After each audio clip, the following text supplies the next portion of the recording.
I would now like to introduce you to the new Minister of Women and Child Development, Ms. Ananya Soni.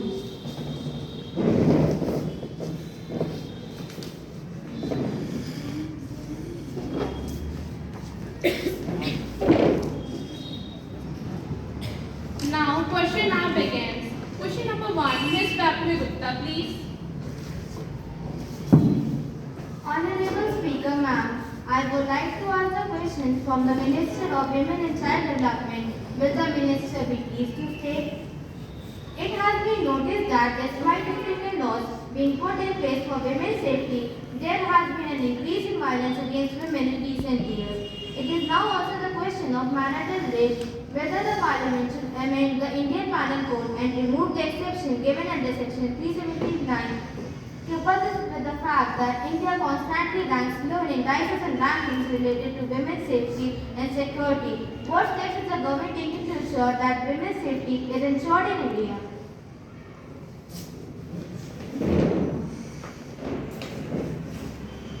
Yes, it is enhancing to say that see the increase in violence against women in recent years. One must understand that just having stringent law is not enough. People need to have the initial responsibility to follow these laws. Currently, over 30 helplines are functioning in our country, which are representing over 66 lakh women. Currently, there are 73 one-stop centers that are functioning in country. One-stop centers that are functioning in country with registered over 5 lakh women or more than. Protection of women and children is our priority for all. The one-stop center schemes are introduced to address violence against women. These schemes provide legal security, medical, psychological, legal police center facilities to all the women. These efforts are in addition to the various legislation that the government has brought into empower women and ensure their safety. As far as the issue of marital rape is concerned, we acknowledge that the protection of women is a priority, but condemning every marriage as a violence and every man as a rapist is not advisable. Question number 2, Ms. Ananya Mishra, please.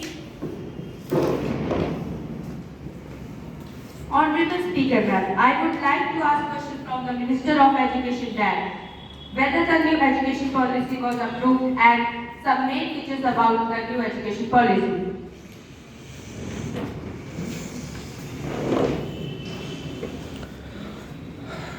The new education policy of India was approved by the Union Cabinet of India on 29 July 2020. The new policy replaces the old policy of India 1986. The policy aims to transfer the India's education system by 2030. After the release of the policy, the government clarified that no one will be forced to study any particular language except English. The medium of instruction will not be shifted from English to any regional language. It aimed to increase the expenditure of Indian education policy around 3% to 6% of the GDP as soon as possible.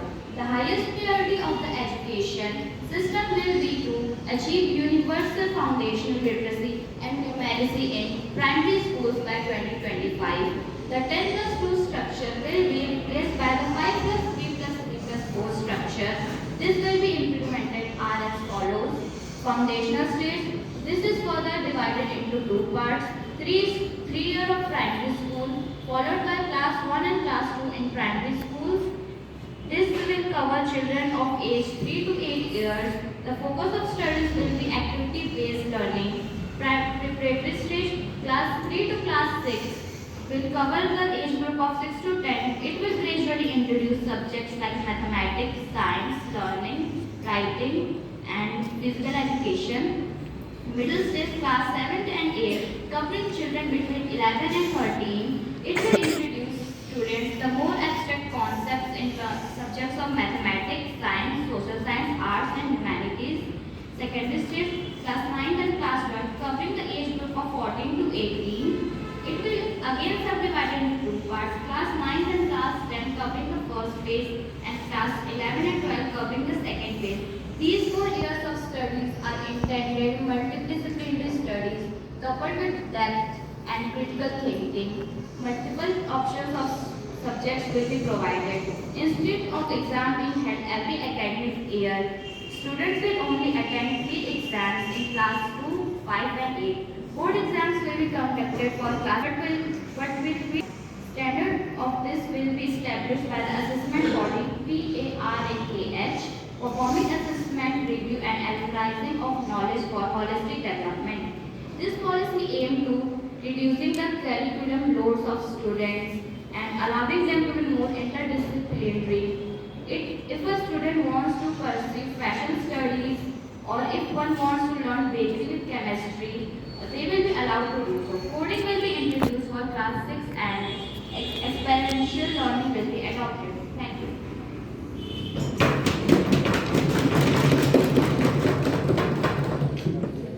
Question number 3, Ms. Rusika Kumari, please. Honorable Speaker, now I would like to ask the question from the Minister of Finance that is GST affecting on Indian economy? If so, then there's some impact on of GST of Indian economy.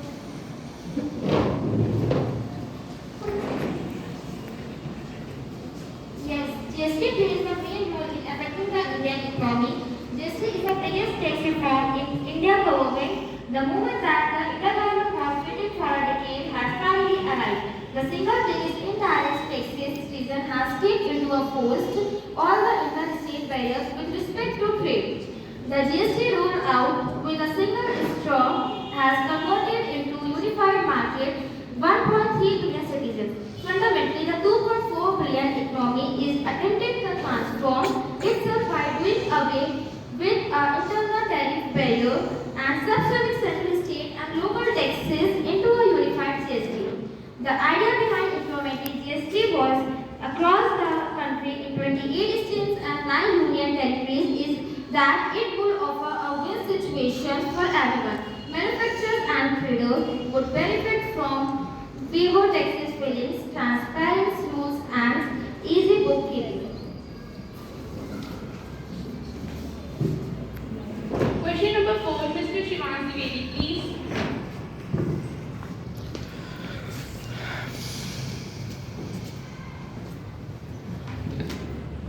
Honorable Speaker, ma'am, I would like to ask the question from the communication that whether a large number of complaints have been received by BHE department, telephone subscribers regarding any misuse of STD facility by unconscious facility person, and if what steps government is supposed to take in this regard.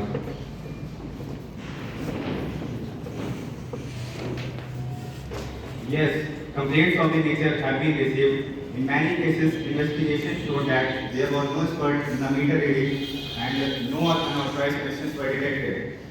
In a few cases, unauthorized connections were detected and actions were initiated and the person found involved in the malpractice.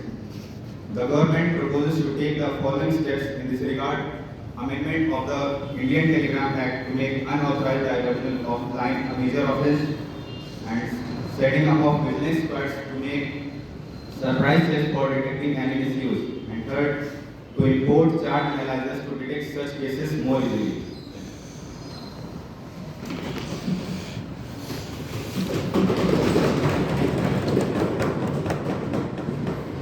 Question number 5, Mr. Afzal Khan, please.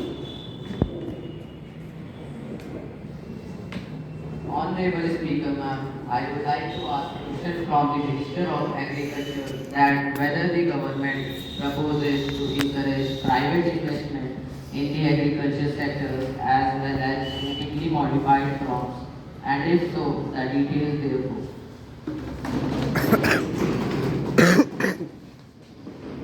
Yes, the government has encouraged private investment in the agricultural sector and also in the genetically modified crops.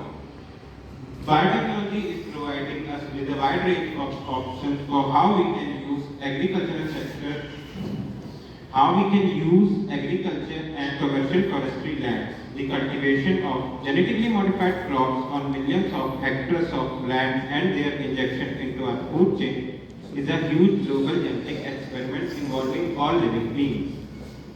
The current good technology debate illustrates the serious conflict between two groups. First, agri-biotech investors and their affiliated scientists who consider agricultural biotechnology as a solution to food shortage, the scarcity of environmental resources, weeds, and pest infestations.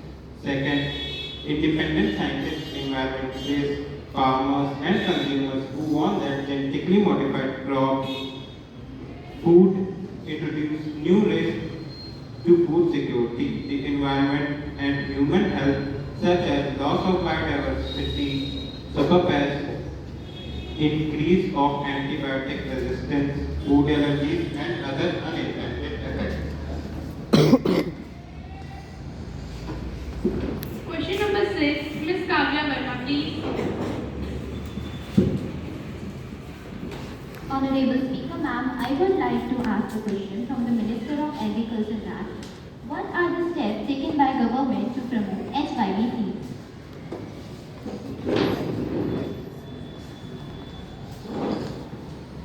The central government and state government have taken steps to promote high-yielding varieties of seeds across the country by slowly phasing out older varieties of seeds and by offering several incentives including discounts on seeds of the new varieties purchased from the government and subsidized on every ton of crop produced. First, to facilitate and promote the use of fertilizers, the government is providing fertilizers at a subsidized rate to the farmers. Second, providing neem coated urea to the farmers so that it can only be used in agriculture. Third, linking of the soil health card to provide profile of the soil to facilitate the optimal use of fertilizer depending on the soil health. Question number 7, Ms. Harsha Mansoor, please. Honorable Speaker, ma'am, I would like to ask question from the Minister of Labour that whether the government proposed to introduce self-employment cells in the employment exchanges to encourage educated youth to take up self-employment instead of looking for jobs in the organized sector, and if so, the duties thereof.